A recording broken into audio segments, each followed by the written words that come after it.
Hola, ¿qué tal? Yo les voy a hablar sobre el capítulo 7 del libro de Gregory McQueen, que es Principios de Economía, acerca de los consumidores, productores y eficiencia de mercado. Esto básicamente trata sobre los beneficios que tienen los compradores y los vendedores y cómo es que el mercado tiene que tener un punto en el cual los dos estén satisfechos. Bien, el primer tema es el excedente del consumidor. ¿Esto qué quiere decir? Que el consumidor es obviamente el que compra el producto. Entonces esto quiere decir que tiene que tener una economía, un bienestar en la economía, en el mercado. El excedente del consumidor se trata sobre la cantidad máxima que un comprador pagará por un bien, la disposición que éste tiene a pagar. Un ejemplo de esto sería como el ejemplo que tenemos hasta abajo de la diapositiva. Tenemos a los compradores y lo que están dispuestos a pagar. En dado caso, el comprador Jorge, un ejemplo, tiene 70 pesos a su disposición para pagar. Esto quiere decir que si el producto cuesta más de 70 pesos, él ya no lo va a pagar, él ya no va a estar dispuesto a pagar. Sin embargo, John, que tiene 100 pesos para pagar, pues a él, si el producto cuesta 80, le sobrarían 20 pesos. Entonces esos 20 pesos es el excedente del consumidor. El excedente del consumidor mide el beneficio que obtienen los compradores por participar en el trueque del mercado. La cantidad que un comprador está dispuesto a pagar por un bien menos la cantidad efectivamente que se paga, eso es el excedente del consumidor, que es básicamente lo que expliqué acerca de cómo es que si Jorge tenía 70 pesos y el producto costaba 80, entonces prácticamente los únicos que participarían por esto serían John y Paul, que en este caso John tendría un excedente de 20 pesos y pues prácticamente Paul no tendría algún excedente. La curva de la demanda como medida del excedente del consumidor. Bien, como aquí tenemos las dos gráficas, podemos ver que del lado inferior izquierdo está el ejemplo que les di, que del lado izquierdo tenemos el precio de un álbum, que en este caso puede ser un disco, y en la parte de abajo tenemos la cantidad de álbumes que son. Entonces sabemos que John tenía los 100 pesos y pues el disco costaba 80. Entonces ahí es donde John tiene el excedente de 20 pesos. Del otro lado, en la otra gráfica, si el disco costara 70, entonces ahí ya entraría otro comprador, que sería Paul, el que tenía 80 pesos. Entonces al momento de que Paul entra en este mercado, en esta compra, pues quiere decir que John, al momento de que el producto cuesta 70 pesos, él ya va a tener un excedente de 30 pesos. Y como John también está dentro de esta compra del producto, él va a tener un exceso del consumidor de 10 pesos. Entonces al momento de que sumamos estos dos excedentes, nos da un excedente total del consumidor, que pues 30 más 10 serían 40 pesos, como aquí lo vemos en la gráfica. Y pues bueno, mejor dicho, sería el área debajo de la curva de la demanda y por encima del precio mide el excedente del consumidor en el mercado. Como ya lo había dicho, como ahí vemos las líneas punteadas, es el límite de lo que cuesta el producto, y bueno, las partes sombreadas serían ya el excedente que los consumidores pues están pagando por ello, y pues también lo que se están ahorrando. Como un precio más bajo incrementa el excedente del consumidor. Bien, al momento de que el precio baja, obviamente el excedente del consumidor va a ser más, porque el consumidor siempre va a tener un precio dirigido a ese producto. Entonces si el precio baja, obviamente va a comprar más producto y le va a salir tal vez no más barato, pero sí va a comprar más. Entonces va a aumentar su excedente. ¿Qué mide el excedente? Bien, El excedente mide juicios sobre la deseabilidad, o sea que mide la forma en que ellos mismos, los compradores, lo perciben. ¿Esto qué quiere decir? Bueno, al momento de que los vendedores ofrecen el producto pues a los compradores, muchas de estas empresas se fijan en cómo es que el cliente lo percibe, si el cliente lo toma bien, si el cliente lo toma mal, y muchas de las veces los vendedores no les importa. Un ejemplo sería como los que venden droga, que básicamente no les importa si su comprador está bien, si le va a comprar o no. A ellos simplemente les importa vender y sin embargo pues tiene que tener un poco más de juicios. Obviamente este es un ejemplo un poco más allá de las empresas y eso, pero las empresas sí se basan más en lo que los compradores necesitan, en sus necesidades, y pues no se preocupan tanto por las preferencias que estos puedan tener hacia los productos, sino en su necesidad.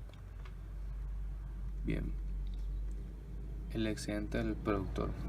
Bien, el excedente del productor es la cantidad que recibe el vendedor por un bien menos el costo en que incurre para proporcionarlo. Bien, esto básicamente es para los vendedores. Se podría decir que es igual que el excedente del comprador, pero hacia el vendedor, que la cantidad que el vendedor adquiera sea menor a como él lo va a proporcionar. Obviamente pues esto es para sacar costos, que pues un costo es el valor a todo lo que el vendedor renuncia para producir su bien.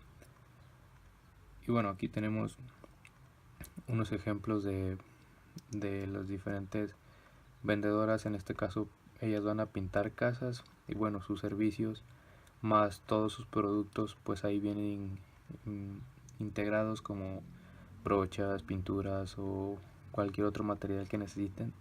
Bueno, ellas ahí están ofreciendo su costo por hacer ese servicio, y bueno, ahí también ya viene pues su ganancia, se podría decir, y pues la disposición que ellas están dispuestas obviamente a vender su servicio. ¿Cómo es que nos ayuda el uso de la curva de la oferta para medir el excedente del productor? Bien, como en la diapositiva anterior decíamos que teníamos estas vendedoras y ese era el precio que ellas nos daban por pintar una casa. Entonces, si nos fijamos en las gráficas de abajo, vemos que si el precio está en menos de 500, ninguna va a ofrecer sus servicios porque no saldría ganando más, no tendría la misma satisfacción. Entonces vemos que si cuesta de 500 a 600, la vendedora Grandma pues ella sí se ofrece a darlo.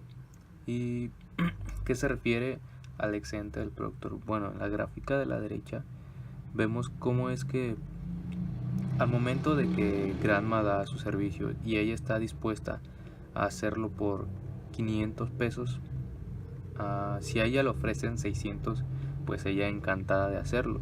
Entonces entre 500 y 600 hay 100 pesos, que ese sería el excedente del productor, que sería como la ganancia que ella genera, pero sin decirle al comprador que su satisfacción simplemente eran 500 pesos.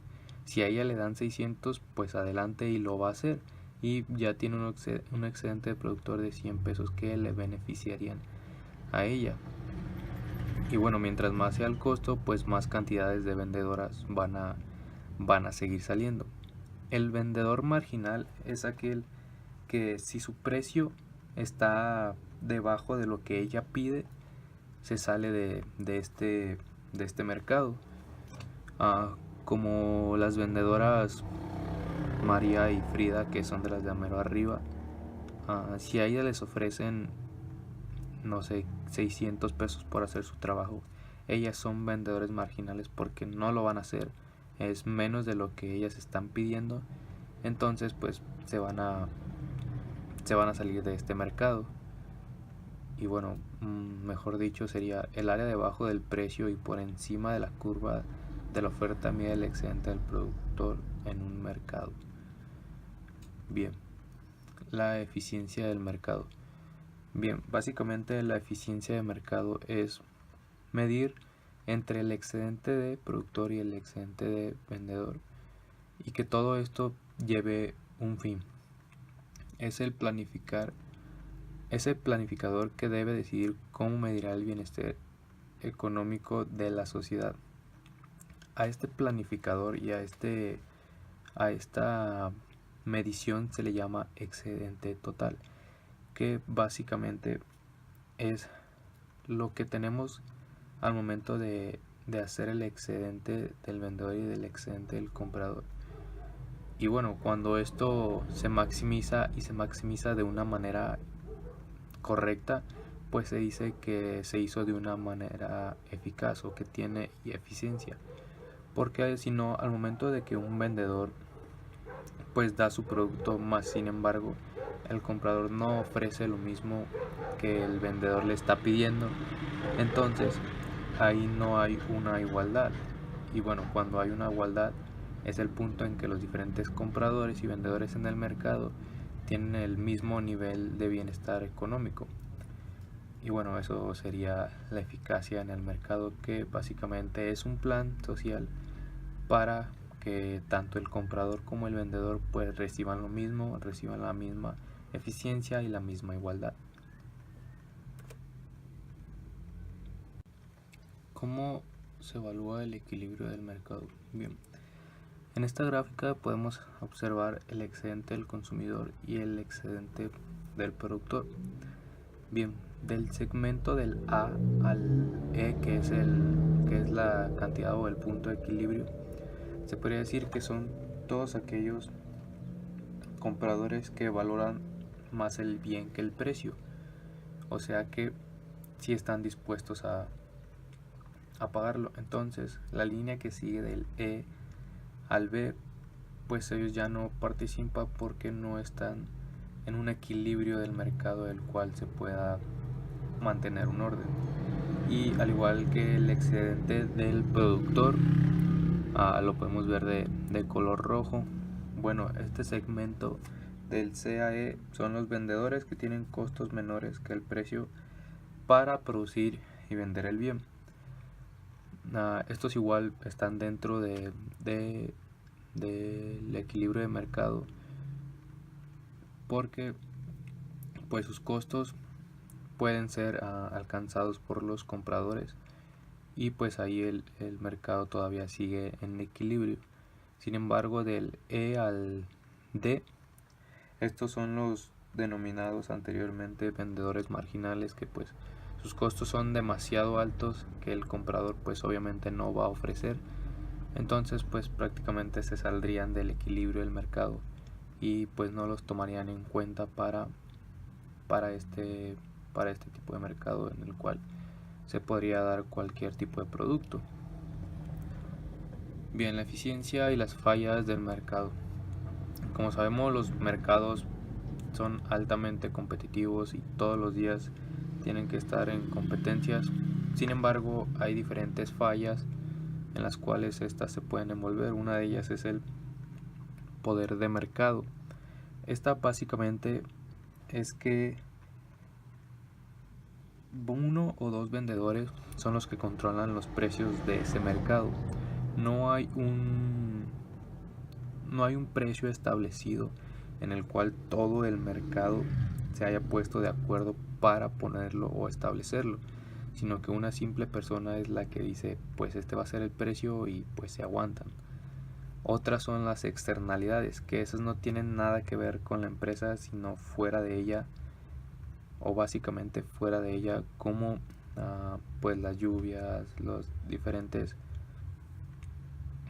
acontecimientos de la naturaleza que pues hacen que el producto falle, no llegue a tiempo, tenga algún percance, y pues bueno, estos hacen que los factores para los compradores y vendedores pues sean diferentes.